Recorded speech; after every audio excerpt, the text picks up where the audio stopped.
How's it going, guys? Bring your platoon here, and welcome back to another great game in World of Tanks Xbox One Edition. Today is going to be another set of games, just two games this time, as it usually is. I'm going to be in the AMX CDC, the French premium medium tank that has non-preferential matchmaking, which means it faces tier 9s and 10s, and mostly 10s. But we won't talk about that. Let's get right into the stats of it really quick.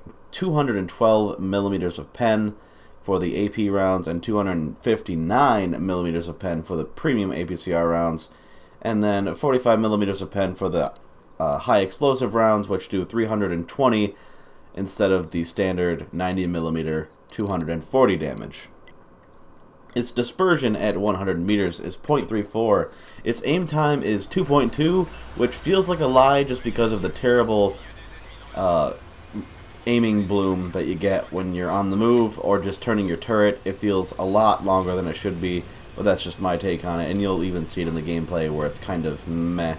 But moving on to the top speed, it has one of the fastest. I want to say it is the fastest for any medium in the game, but it's hard to say because it's got the fastest acceleration that I know of, but its top speed is limited to 57 kilometers an hour, and if it doesn't have the fastest acceleration, then I apologize. Then that was a misprint on my part, or misinterpretation, whatever. And its reverse speed is surprisingly 20 kilometers an hour, which it doesn't feel that fast going backwards, but okay. 1400 health, as you can tell in the bottom left-hand corner. Standard view range for it is 390, and its fire chance is 15%. Its gun depression is 10 degrees, its gun elevation is 20 degrees, and its gun traverse per second is 35. Is there a separate traverse speed for... Yeah, okay, whatever. Turret traverse is 39, almost 40 degrees per second, and what's the traverse of the actual tank? Tank traverse of the chassis is 41, almost 42 degrees per second. Horsepower is 1200. I don't really think you guys care about those kind of stats. What else to talk about this tank? It's got no armor. Tier 6s could probably pen this thing with high explosives, as it only has up to 100 millimeters of pen, or millimeters of protection on its mantlet. So that's pretty funny. And if you're going over a hill to snipe at somebody, they can, yeah, definitely pen your, yikes. Yeah, they can pen your roof and the top of your tank. Well, that is the roof. The tippy top of your turret, even though it looks angled, it's only 15 millimeters of effective armor. No, it's 20 millimeters. Same thing, basically. So yeah, this thing can be penned with high explosives by reliably in Tier 7 tanks, or Tier 7 tanks can pen this thing with high explosives reliably. So just keep that in mind. You'd have no armor. If you get hit by Arty, there's going to be a full roll of Arty damage waiting for you. Your crew members are probably going to die, and your ass is probably going to get set on fire. Why am I looking at high explosives? Well, I would imagine that the Artys are somewhere around here, and if they're not, then I'll just track whatever I come across and then put some AP rounds into it. So, that's really all there is to this tank. It's really not the greatest thing I've ever played, but it is fun in short bursts. And this is going to be the game where I get my third mark in it. So I obviously like it enough to learn how to play it, and I don't know what this T-28's doing. I think he disconnected because you just saw him driving, and unless this was the only time where I finally got evidence that there's bots in the game, I highly doubt that's the case. So I don't want to get dicked on by Arty, so I'm going to take every chance that I can get to get rid of them from the battlefield. There he goes. And yeah, so either this is a bot, which I doubt, or it's somebody who just disconnected from the game, which is completely relatable because I played 2 games in my E5 the other day after putting in new DNS server settings, like 11111, 1111, four ones for the primary DNS server, and not server, yes, yeah, yeah, sure. And then the second one was 1001, and that was supposed to be like Google's Cloudflare, and that would help with lag in this game supposedly. But yeah, I did that, and both games I played in my E5, I disconnected like 30 minutes into the match, so that's pretty cool.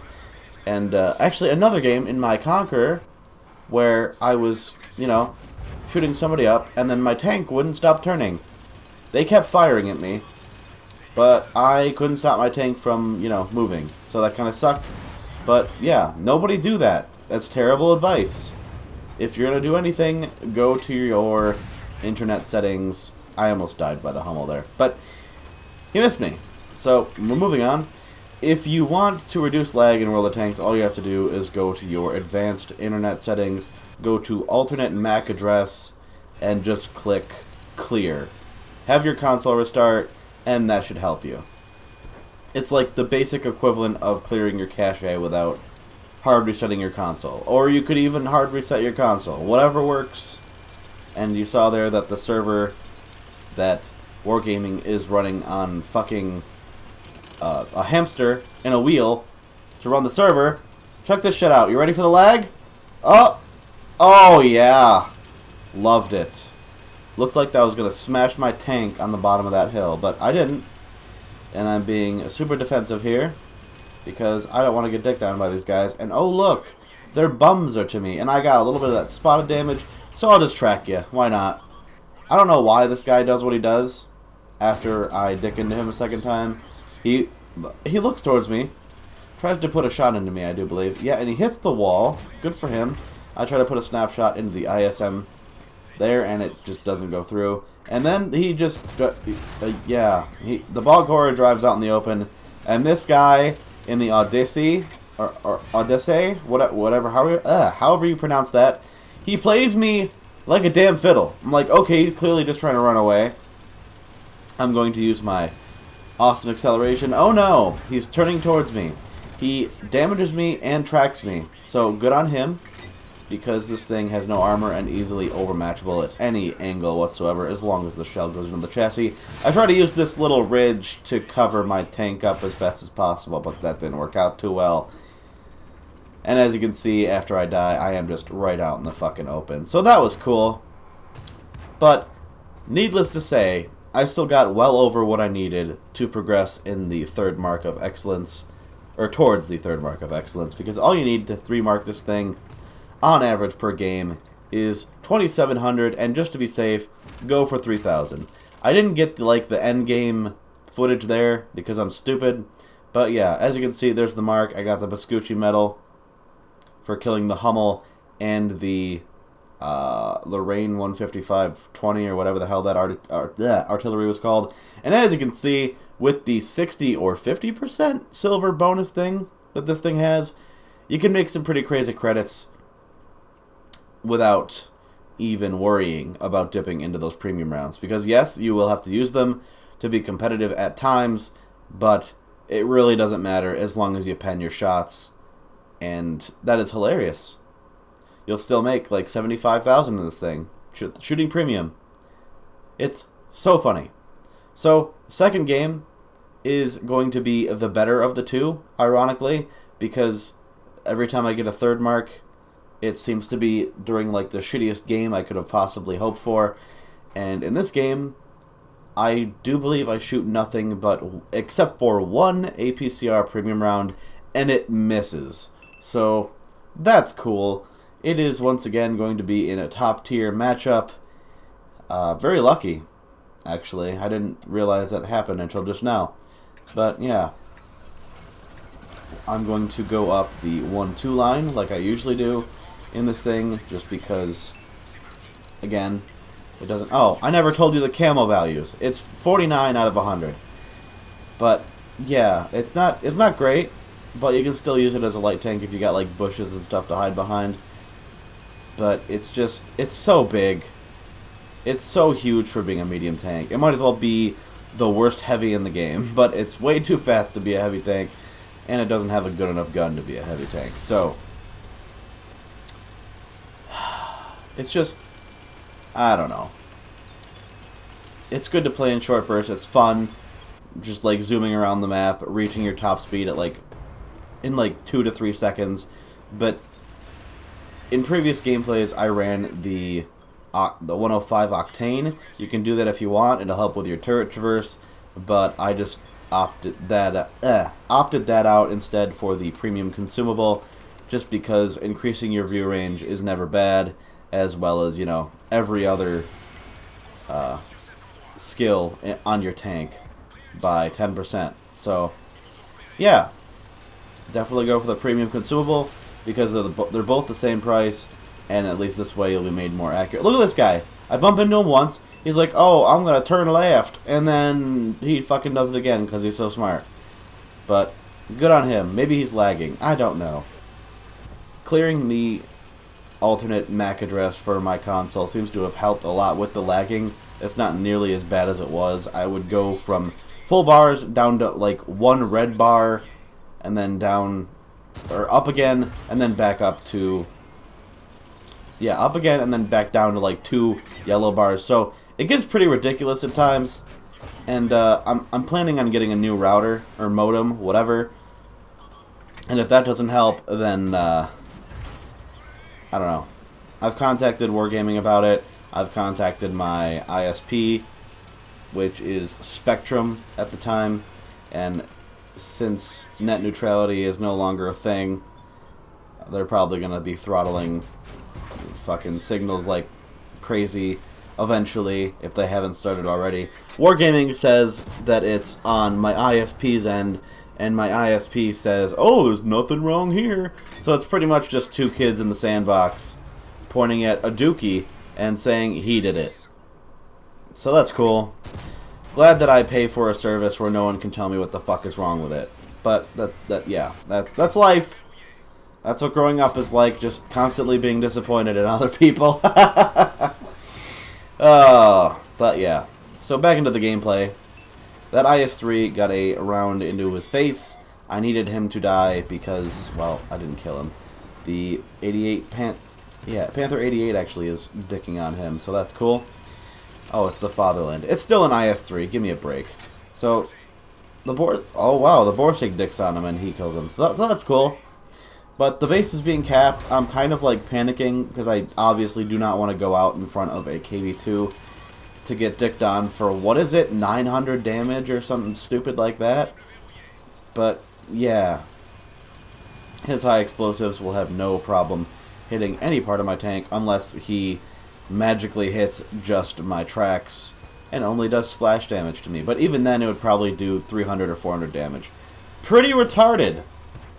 But don't do what I do on this thing. Just because it works out doesn't mean it's the best thing to do. I get really lucky there with the KV-2 missing me. I take out the light tank, and now I only have to deal with the 416 because the KV-2's reload is ass. And I don't know if this guy is manually aiming, but if he is, he's kind of sucking at it. I can understand if it's oh yeah, take that, you medium 416. I don't know. So the Borsig dicks on not only the Fatherland but also the 416 as well. And I'm trying to make my escape, and I want to spot as much as I possibly can to get some more assisted damage, even though I already got a decent score so far anyway. But, like, cool. His dead tank barrel, or the gun barrel of his tank, blocked my shot onto the Centurion 1. So that's cool, but it's fine because he misses anyway. And then what happens? I get hit by his little 17-pounder or 32-pounder gun, whatever the hell it is, and it damages my ammo rack. So I fix it because I am also tracked, and that's really the only time you want to fix anything in this tank is if your ammo rack gets damaged, because it's just so brittle, and even a light tank hitting you will damage it.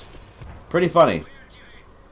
And I fire the gun here, and then the game finally decides to let the shell go, like 2 or 3 seconds later. So it's still lagging, which is fun, even though I have full bars, but whatever. I get hit by the Senshi in the back, and there goes my ammo rack again, but unfortunately I don't have a second repair kit on this tank, so I can't really do anything about that. I do, however, get to finish off the Challenger, being an absolute tool and trying to get a free shot into me, instead of... Why was he just accelerating in a circle instead of stopping and then turning? I don't get it. So, there's the Absolution. I've got a damaged ammo rack. I don't want to take the chance of being spotted for too long because I know they still have an arty, and we do not. So, there's a Freedom. Check out this bullshit! Where'd the shot go? Where did it go? Oh, you don't think that was bullshit? Okay. Well, let's redo this again. Okay, there's the arty. Fully aiming in. What happens? There's the Freedom again. Nothing! Yeah, I hit nothing. Didn't bounce off anything. It biffed somewhere, and I didn't hit anything. Either way, I think that was horseshit. That warrants a little rage, doesn't it? I think so. So, I'm going to go all the way around. At this point, I hadn't realized that the Absolution had been killed, but I still think I'd made the right play here, considering that if they just turned around when I got detected, because I don't think there's a lot of bushes to hide behind, and if there is, it's like right around the 7 line. As soon as I fired, I probably would have gotten detected, and I wanted to have a sight on both of them before I engage them, just because I didn't want one popping out of nowhere. And then the Cannon Panzer on my team takes out the Freedom, so I'm like, okay, I'm going to load a high explosive for the arty. Hopefully I can high roll the shit out of him, because I think he has 350 health, and my average damage for the high explosive shells, if they penetrate, is 320. So I kind of hope for a high roll, and I think I just lowball it enough that he survives the hit, but I still get a decent roll. So that's not terrible. And of course the KV-2 is a one hit, so even if I bounce off miraculously, you don't bounce with high explosive. You just fucking either you deal damage or there's too much armor to go through and it detonates on the outside of the tank, causing no damage. And this actually looks like it misses, but it hits him. So that's cool. But yeah, the game is over. I got 4,000 damage base and almost 3,000 damage combined. Yeah, 3,000 damage spotted. Pretty funny. It's probably one of the best games I've ever had in this tank. Just because, well, one, good game. Good stats, good damage, good spotted damage, all that nonsense. But almost 354,000 silver. Because I've got a ×2 silver boost on, and I got a Devastator. An ace tanker, of course. God, I would hope that would be an ace tanker. But, wow. That was fun. Hope you guys enjoyed the gameplay. And I'll catch you next time. I won't be playing this tank for a long time, so I figured I might as well just upload the third marking game, because people like that kind of thing. But yeah, if you're going to buy this tank, buy it to make silver. Don't buy it to be like quote-unquote good in it, because it is in its current state. It's not terrible. I'd probably give it a 7 out of 10. Not terrible, but not great. Maybe a 6.5. I don't know. Anyway, I'll catch you next time, and thank you for watching.